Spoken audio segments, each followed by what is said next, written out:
Hello guys, कैसे हो आप। हमारी जो सीरीज चली हुई है भारत का भूगोल, यानी कि 12वीं कक्षा की जो दूसरी बुक है भारत के लोग और उसकी अर्थव्यवस्था, उसका आज लेसन दूसरा जो है वो करेंगे। ये है मानव बस्तियाँ। ये जो लेसन है 5 नंबर का हमारे सिलेबस में है। इसके जो छोटे क्वेश्चन है वो मैं आपको करवा रहा हूँ, ध्यान से उनको नोट कर लेना, समझ लेना। पहला क्वेश्चन है, निम्नलिखित में से कौन सा नगर नदी तट पर अवस्थित नहीं है। यानी कि ये 4 नगर दिए गए हैं, इनमें से कौन सा ऐसा नगर है जो किसी भी नदी के तट के ऊपर नहीं है।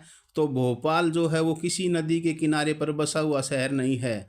आगरा यमुना नदी के किनारे पर है, पटना गंगा नदी के किनारे पर है, और कोलकाता है ये हुगली नदी के किनारे पर स्थित एक नगर है। तो भोपाल इसका सही उत्तर आएगा। इम्पोर्टेंट क्वेश्चन है ये, 2019 के बाद कई बार बोर्ड ने इसको दे दिया गया है आपकी परीक्षा में। नेक्स्ट क्वेश्चन देखिए, भारत की जनगणना के अनुसार निम्नलिखित में से कौन सी एक विशेषता नगर की परिभाषा का अंग नहीं है। तो नगर की जो परिभाषा का अंग नहीं है वो, इसका उत्तर आएगा 75% से अधिक जनसंख्या का प्राथमिक खंड में लगा होना। ये बात ये गलत है, ये इसका उत्तर सही आएगा। यानी कि नगर की परिभाषा जब होती है जब 75% से अधिक लोग गैर कृषि कार्यों में लगे हों, यानी कि उद्योगों में लगे हों या सेवाओं में लगे हों, उसको नगर कहते हैं। तो यहाँ पर इसका सी ऑप्शन बिल्कुल सही है, यानी कि वो नगर नहीं होता जिसकी जनसंख्या 75% से अधिक प्राथमिक व्यवसाय में लगी हो। वो ग्रामीण होता है, वो उसको क्या बोलते हैं, उसको गाँव कहते हैं। जबकि नगर जहाँ पर जनसंख्या गैर कृषि कार्यों में लगी हो 75% ज़्यादा। अगला प्रश्न देखिए, निम्नलिखित में से किस पर्यावरण में परीक्षित ग्रामीण बस्तियों की अपेक्षा नहीं की जा सकती। यानी कि जो ग्रामीण बस्तियां हैं वो परीक्षित बस्तियां वहाँ नहीं मिलेंगी। कहाँ नहीं मिलेंगी? गंगा के मैदान में नहीं मिलेंगी, क्योंकि गंगा के मैदान में तो संहित बस्तियां मिलेंगी। परीक्षित बस्तियां तो केवल वहाँ पाई जाती हैं पहाड़ों के ऊपर, घाटियों में, मरुस्थलों में, और देश के वन वाले जो क्षेत्र हैं उत्तर पूर्वी, वहाँ पर पाई जाती हैं। तो इसका सही उत्तर आएगा गंगा का जलोढ़ मैदान। गंगा का जो जलोढ़ मैदान है वहाँ पर परीक्षित बस्ती न होकर के संहित बस्तियाँ पाई जाती हैं। ये आपने नोट कर लेना है। अगला प्रश्न देखिए, अगला प्रश्न है, निम्नलिखित में से नगरों का कौन सा वर्ग अपने पदानुक्रम के अनुसार क्रमबद्ध है। तो सबसे बड़ा जो नगर है वो पहले आएगा, उसके बाद उससे छोटा, फिर उससे छोटा, फिर उससे छोटा। यानी कि जनसंख्या में सबसे अधिक जनसंख्या किस नगर की है, फिर उसके बाद ऐसे सीक्वेंस में हमने बताना है, क्रमबद्ध बताना है। तो पहला जो नगर है सबसे बड़ा जो जनसंख्या में है वो भरत मुंबई है। ग्रेट मुंबई जो है वो पहले नंबर पर आएगी, फिर कोलकाता, दिल्ली, फिर चेन्नई, इस प्रकार ये सीक्वेंस बनेगी। कहीं यदि पेपर में ऐसे आ जाए तो वो भी ठीक है, पहले मुंबई, फिर दिल्ली, फिर कोलकाता, फिर चेन्नई। तो यहाँ इन ऑप्शन में ये दे रखा है, ये डी वाला सही आएगा। पहले मुंबई आएगी, फिर कोलकाता आएगा, फिर दिल्ली, फिर चेन्नई। ये घटते क्रम में है जनसंख्या का जो क्रम है वो। अगला प्रश्न देखते हैं, कौन सी बस्ती प्रतिरूप तटों के साथ मिलेगी। यानी कि जो तट है, जैसे कोई सागर है, महासागर है, कोई छोटी सी झील है, उसके चारों तरफ तट के ऊपर बस्तियां मिलेंगी। कौन सी मिलेंगी? कहता है वो मिलेंगी आयताकार, यानी कि इस प्रकार आयताकार मिलेंगी तटों के साथ साथ। यदि नदी के तट पर बोल देता है तो वो रेखीय बस्ती मिलेगी। तो यहाँ पर जो ऑप्शन दे रखे हैं इसमें आयताकार बस्ती मिलेगी। किसी बस्ती प्रतिरूप मिलेगा तट के साथ साथ, वो आयताकार मिलेगा भाई। नेक्स्ट क्वेश्चन देखिए, ग्रामीण बस्तियों के लोग किस प्रकार की क्रियाकलाप करते हैं। तो इसका सही उत्तर आएगा प्राथमिक क्रियाकलाप करते हैं। प्राथमिक क्रियाकलाप में क्या आता है? कृषि करना, मछली पकड़ना, खनन करना, पशु पालना आदि आते हैं प्राथमिक क्रियाओं में। अगला प्रश्न देखिए, पास पास बने घरों की ग्रामीण बस्ती को क्या कहते हैं। तो इसको सहंत बस्ती बोलते हैं। क्या बोलते हैं इसको? सहंत बस्ती या गुच्छित बस्ती कहा जाता है, ये आपने ध्यान रखना है। अगला प्रश्न देखिए, भारत के जनगणना विभाग के अनुसार किसी नगर की न्यूनतम जनसंख्या कितनी होनी चाहिए। तो उसकी कम से कम 5,000 यदि जनसंख्या है तो उसको नगर की श्रेणी में रख दिया जाता है। 5,000 से कम है तो उसको ग्रामीण कहते हैं। तो इसका उत्तर आएगा कम से कम 5,000 जनसंख्या होनी चाहिए किसी नगर को कहलाने में नगर। अगला प्रश्न देखिए, भारत में किसी शहरी कस्बे की कितनी जनसंख्या होनी चाहिए। ये भिवानी बोर्ड ने 2022 में सेट बी और डी में दिया गया प्रश्न है, ये इंपॉर्टेंट प्रश्न है। तो किसी नगर या कस्बे की जनसंख्या कितनी होनी चाहिए? 3000 होनी चाहिए। शहरी कस्बे की जनसंख्या 3000 होनी चाहिए और किसी शहरी नगर की जनसंख्या होनी चाहिए 5000। तो यहाँ पर कस्बे की पूछी है तो कस्बा, शहरी कस्बा होगा 3000 जनसंख्या वाला। अगला प्रश्न देखिए। अगला प्रश्न देखते हैं, कौन सा नगर मध्यकालीन नगर है? तो इसका सही उत्तर आएगा इन ऑप्शनों में दिल्ली। दिल्ली एक मध्यकालीन नगर है, जबकि पाटलिपुत्र एक प्राचीन कालीन नगर है, चंडीगढ़ एक आधुनिक कालीन नगर है। तो इसका सही उत्तर क्या आएगा बच्चों? कौन सा नगर मध्यकालीन नगर है? तो दिल्ली आ जाएगा इसका उत्तर। अगला प्रश्न है, मध्यकालीन नगर का उदाहरण बताएं। तो मध्यकालीन नगर और भी पूछ लिया है, तो मध्यकालीन नगर ये सभी मध्यकालीन नगर हैं। जयपुर भी मध्यकालीन नगर है, नागपुर भी मध्यकालीन नगर है, आगरा भी मध्यकालीन नगर है। तो उपयुक्त सभी आ जाएंगे इसके भाई। नेक्स्ट क्वेश्चन देखिए, पाटलिपुत्र किस प्रकार का नगर है? जो पाटलिपुत्र है वो कैसा नगर है? प्राचीन नगर है। प्राचीन नगर की श्रेणी में आता है पाटलिपुत्र, जिसको पटना कहते हैं अपन आजकल। ये पाटलिपुत्र इसका प्राचीन नाम है, तो प्राचीन नगर है ये। अगला प्रश्न देखिए। अगला प्रश्न है, इनमें से कौन सा नगर गैरिस नगर कहलाता है? गैरिस नगर कौन सा है? इनमें अम्बाला। गैरिस नगर कौन से नगर होते हैं? जहाँ छावनियाँ होती हैं वो गैरिस नगर कहलाते हैं। तो यहाँ पर अम्बाला जो है वो गैरिस नगर है। गैरिस नगर जहाँ पर सैनिकों को रखा जाता है, वो ऐसी छावनियों को गैरिस नगर कहते हैं। अगला प्रश्न देखिए, निम्नलिखित में से कौन सा औद्योगिक नगर का उदाहरण है? तो औद्योगिक नगर जो इंडस्ट्रीज नगर है, इनमें से अम्बाला, शिमला, दिल्ली ये नहीं है। जमशेदपुर जो है वो औद्योगिक नगर है। जमशेदपुर जो है वो औद्योगिक नगर इसलिए है क्योंकि वहाँ पर लोहे के काफ़ी उद्योग लगे हुए हैं। टाटा का, देश का सबसे बड़ा जो टाटा उत्पादन क्षेत्र है, जो टाटा का लोहा बनता है, TISCO Tata iron steel company, वो जमशेदपुर में स्थापित है, जिसकी स्थापना 1907 में टाटा जमशेद जी ने की थी। बहुत ही इंपॉर्टेंट प्रश्न है ये। अगला प्रश्न देखिए, हड़प्पा और मोहनजोदड़ो नगर किस घाटी में स्थित हैं? बहुत ही आसान प्रश्न है कि हड़प्पा और मोहनजोदड़ो नगर किस घाटी में स्थित हैं? तो ये सिंधु घाटी के नगर हैं। हड़प्पा और मोहनजोदड़ो नगर जो है वो सिंधु घाटी में स्थित हैं। बहुत ही इंपॉर्टेंट और आसान प्रश्न है। भिवानी बोर्ड ने 2022 में सेट बी में ये प्रश्न दिया गया था कि हड़प्पा और मोहनजोदड़ो किस घाटी में स्थित हैं? सिंधु नदी घाटी में स्थित ये नगर हैं। अगला प्रश्न देखिए, कौन सा नगर एक प्रशासनिक नगर है? यानी कि प्रशासनिक नगर बताना है, तो यहाँ पर इसमें ऑप्शन में सही आएगा गांधीनगर। प्रशासनिक नगर वे होते हैं जो किसी राज्य की राजधानी होते हैं, वो प्रशासनिक नगर होते हैं। यहाँ पर राजकीय काम किए जाते हैं, बड़े बड़े कार्यालय होते हैं, ऑफिस होते हैं। तो गांधीनगर जो है एक प्रशासनिक नगर है गुजरात का। नेक्स्ट क्वेश्चन देखिए, सोनीपत व रुड़की किस प्रकार के नगर हैं? तो सोनीपत और जो रुड़की हैं, यहाँ पर क्या है? शिक्षा संबंधित क्या है? विश्वविद्यालय हैं, तो ये शैक्षणिक नगर हैं। सोनीपत में जैसे हिंदू कॉलेज है, प्राचीन काफ़ी पुराना कॉलेज है हिंदू कॉलेज, और रुड़की में IIT रुड़की है। तो ये दोनों ही नगर कैसे हैं? शैक्षिक नगर कहलाते हैं। ये शैक्षिक या शिक्षा संबंधित क्रियाकलाप ज़्यादा किए जाते हैं, होते हैं, तो ये शैक्षणिक नगर हैं। नेक्स्ट क्वेश्चन देखिए, रानीगंज। रानीगंज रानी मुखर्जी गंजी क्यों हो गई? क्योंकि उसके सिर पर कोयला गिर गया। तो रानीगंज व अंकलेश्वर किस प्रकार के नगर हैं? तो ये कैसे नगर हैं? खनन नगर हैं। रानीगंज में कोयला निकाला जाता है, कोयले का खनन किया जाता है, और अंकलेश्वर जो गुजरात में है वहाँ पर पेट्रोलियम निकाला जाता है। रानीगंज पश्चिमी बंगाल में है और अंकलेश्वर गुजरात में है। ये भी आपने नोट कर लेना है, इंपॉर्टेंट है। ये कई बार पेपर में दिखाना भी आ जाता है मानचित्र के ऊपर। तो दोनों ही नगर खनन नगर हैं भैया। नेक्स्ट क्वेश्चन देखिए, यदि अभी तक आपने लेक्चरर मुकेश राज यूट्यूब चैनल को सब्सक्राइब नहीं किया है तो इसको सब्सक्राइब कीजिए, और इसको अपने साथियों को, अपने साथी बच्चों को, अपने गुरुजी जो हैं वो अपने साथियों को इसको शेयर कीजिए।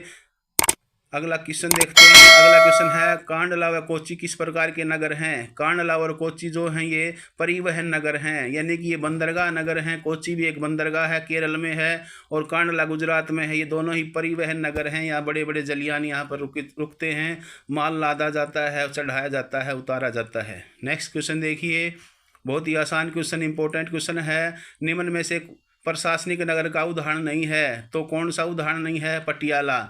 मैंने बताया था प्रशासनिक नगर वे होते हैं जहाँ पर या तो किसी राज्य की या जिले की राजधानी होती है, वहाँ पर प्रशासनिक कार्य किए जाते हैं, बड़े बड़े कार्यालय ऑफिस होते हैं सरकारी। तो इसमें कौन सा सही नहीं है? तो पटियाला जो है वो कोई प्रशासनिक नगर नहीं है। गांधीनगर प्रशासनिक नगर है। गुजरात का जयपुर राजस्थान का एक प्रशासनिक नगर है। और इम्फाल जो है वो भी एक राजधानी है, मणिपुर की राजधानी इम्फाल है, ये भी एक प्रशासनिक नगर है। Very good, excellent. अगला क्वेश्चन देखते हैं। गैरीसन या छावनी नगर का उदाहरण नहीं है पूछा है, ये ध्यान रखना है बच्चों। नहीं में पूछता है तो उसका उत्तर है नहीं वाला ही समझना है हमने। तो गैरीसन और छावनी नगर उदाहरण नहीं है, तो इसमें किसका नहीं है? ये करनाल का नहीं है। अम्बाला भी छावनी है, जालंधर भी छावनी है, और महू जो है मध्य प्रदेश में, यहाँ भी छावनी नगर हैं, ये गैरीसन नगर हैं। तो करनाल में कोई छावनी नहीं है, कोई गैरीसन नगर नहीं है करनाल, तो इसका सही उत्तर आएगा करनाल।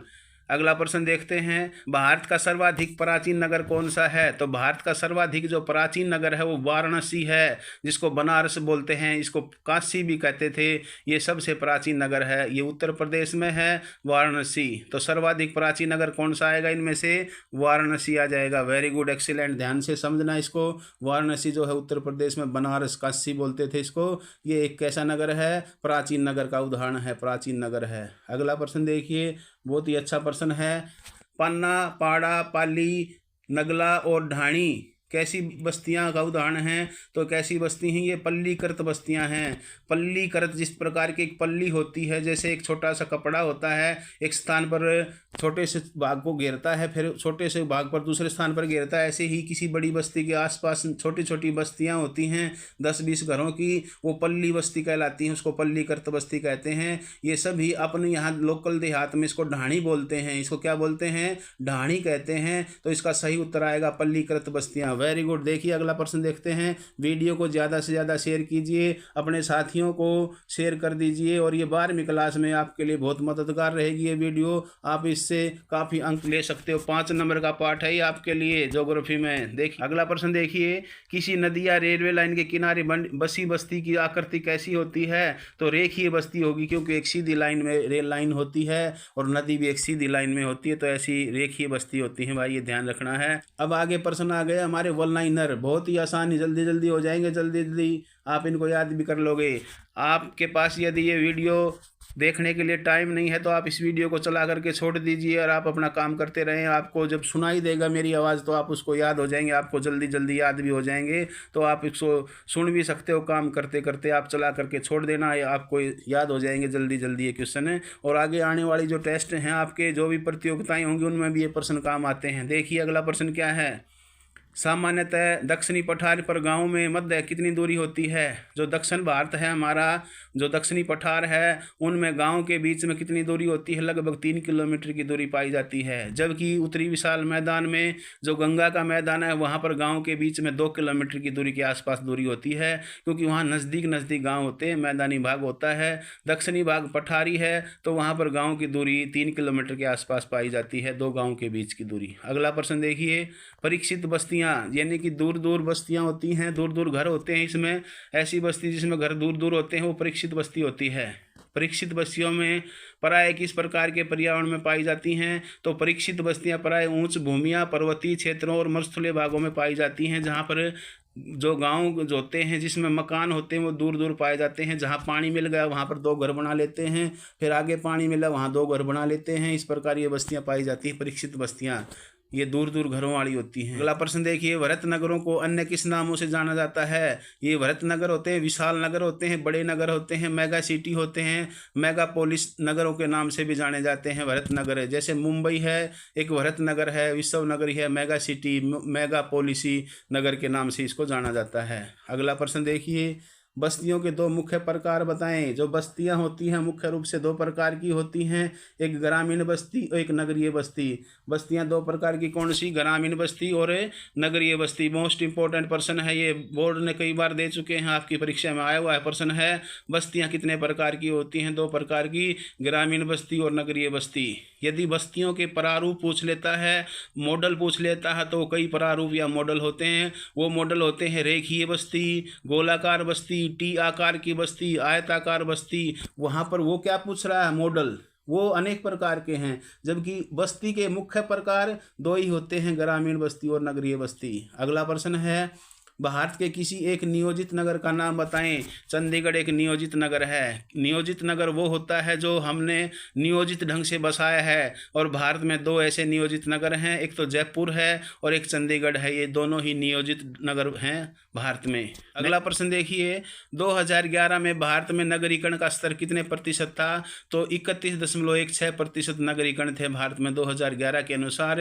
अगला प्रश्न है, 2001 की जनगणना के अनुसार भारत में कितने महानगर थे? ये बहुत अच्छा प्रश्न पूछ रखा है कि 2011 में भारत में जो महानगरों की संख्या थी वो कितनी थी? 35 महानगर थे। 2001 की जनगणना के अनुसार भारत में 35 महानगर थे उस समय भारत में। अगला प्रश्न है, भारत के 2 खनन नगरों के नाम बताएं। रानीगंज, डिगबोई, ऐसे और बता सकते हो। झरिया, बोकारो, ये कुछ क्या हैं? खनन नगर हैं। यहाँ पर खनिज कार्य होता है, इसलिए इनको खनन नगर कहते हैं। भारत अगला प्रश्न है, भारत के 2 मध्यकालीन नगरों के नाम लिखो। तो जयपुर और आगरा दोनों ही मध्यकालीन नगर हैं। दिल्ली भी मध्यकालीन नगर है भाई, ये ध्यान रखना है। अगला प्रश्न है, भारत में सर्वाधिक नगरीकृत राज्य कौन सा है? गोवा। ये प्रश्न पहले भी आ चुका है, पहले पाठ में भी है। भारत का सर्वाधिक नगरीकृत राज्य गोवा है, उसके बाद तमिलनाडु है और फिर महाराष्ट्र है। ये नगरीकृत राज्य हैं। और सबसे कम नगरीकृत जो राज्य है वो हिमाचल प्रदेश है, ये भी आपने नोट कर लेना है। अगला प्रश्न देखिए, भारत के 2 आधुनिक नगरों के नाम लिखो। भारत के 2 आधुनिक नगरों के नाम बताने हैं हमने, जो मॉडर्न नगर हैं। इसमें मुंबई और कोलकाता भारत के आधुनिक नगरों के नाम इसने बता दिए हैं। मुंबई और कोलकाता आधुनिक नगरों के उदाहरण हैं। अगला प्रश्न देखिए, अगला प्रश्न है, वृहद तौर पर भारत की ग्रामीण बस्तियों को कितने प्रकारों में बांटा गया है? तो उनको 4 प्रकारों में बांटा गया है। एक गुच्छित बस्ती होती है, एक परीक्षित बस्ती जिसको खुली हुई बिखरी एकांकी बस्ती बोलते हैं, फिर होती है अर्धगुच्छित बस्ती, वो न तो खुली होती है न ज़्यादा सघन होते हैं घर ये, और चौथी प्रकार की होती है ढाणी, पूर्वा, पल्ली। ये इस प्रकार 4 प्रकार की बस्तियां होती हैं ग्रामीण बस्तियां। और ग्रामीण बस्तियों के जो प्रारूप होते हैं वो अनेक होते हैं, रेखीय प्रारूप, गोलाकार प्रारूप, आयताकार प्रारूप, इस प्रकार प्रारूप पाए जाते हैं। अगला है, गुच्छित बस्तियों को अन्य किस नाम से जाना जाता है? जो गुच्छित बस्तियां होती हैं उनको संकुलित बस्ती, समूहित एक समूह में होती हैं बस्तियां, केंद्रीकृत बस्ती एक केंद्र के रूप में होती हैं, और अकेंद्रित बस्ती, संहन बस्ती, सहंत बस्तियों के नाम से, इतने इसके नाम हैं, आप याद रख लेना, ये इंपॉर्टेंट है। गुच्छित बस्तियों को अन्य किस नाम से भी जाना जाता है? अगला प्रश्न देखिए, 2001 में भारत में नगर संकुलों की संख्या कितनी थी? जो नगर थे वो कितने थे? 5161 भारत में नगर थे। 2001 में नगरों की संख्या है 5161, बिल्कुल ईजी है, 5161 इस प्रकार याद रख सकते हो आप।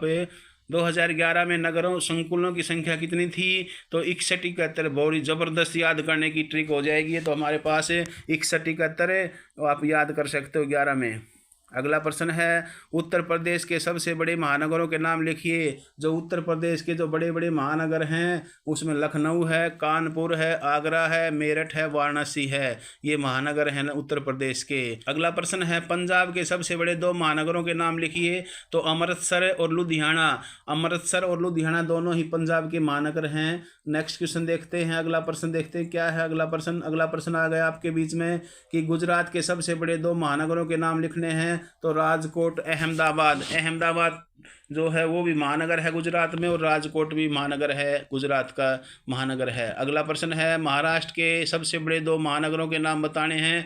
तो वृहत मुंबई, जिसको ग्रेट मुंबई बोलते हैं, और पुणे। पुणे और मुंबई दोनों ही महानगर हैं, गुजरात राज्य में हैं। अगला प्रश्न है, भारत के 2 गैरीसन या छावनी नगरों के नाम बताएं। अम्बाला।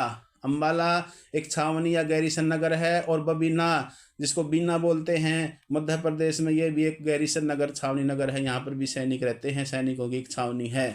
अगला प्रश्न देखिए, अगला प्रश्न बोलता है अपने को कि भारत के कोई 2 धार्मिक व सांस्कृतिक नगरों के नाम बताएं जहाँ पर धर्म संबंधित कार्य और कल्चर संबंधित कार्य होते हैं। वो है वाराणसी। वाराणसी में काफ़ी मंदिर हैं। तो धार्मिक है पुष्कर, पुष्कर में भी मंदिर है ब्रह्मा का, पूरी दुनिया में एक ही मंदिर है ब्रह्मा का, वो पुष्कर में है। ये अजमेर के निकट है, अजमेर के निकट है पुष्कर, हमने देखा हुआ है ये मंदिर, काफ़ी अच्छा मंदिर है, वहाँ मेला लगता है पुष्कर में। अगला प्रश्न देखिए, भारत के 2 प्रशासनिक नगरों के नाम लिखिए। प्रशासनिक नगर भारत के जयपुर और चेन्नई। प्रशासनिक नगर जहाँ पर राजधानियाँ होती हैं, प्रशासनिक कार्य होते हैं, जो नगर की राजधानी या जो किसकी राज्य की राजधानी होती है वो प्रशासनिक नगर होते हैं भाई।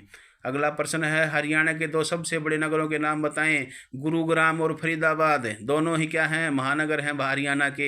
हरियाणा के गुरुग्राम और फरीदाबाद 2 बड़े नगर हैं हरियाणा के, याद रख लेना है। अगला प्रश्न है, भारत के 2 वाणिज्यिक नगरों के नाम लिखें। कोलकाता और सहारनपुर, वाणिज्यिक कॉमर्शियल, जहाँ पर वाणिज्य व्यापार संबंधित क्रियाएं ज़्यादा होती हैं वो वाणिज्य नगर कहलाते हैं। तो आपने अभी लेसन नंबर 3 आ गया है, इस लेसन को अपन कल करेंगे। यदि वीडियो आपको अच्छी लगी हो तो इसको लाइक कर देना, शेयर कर देना, और अभी तक चैनल सब्सक्राइब नहीं किया है तो इसको सब्सक्राइब कर देना। जय हिंद, जय भारत।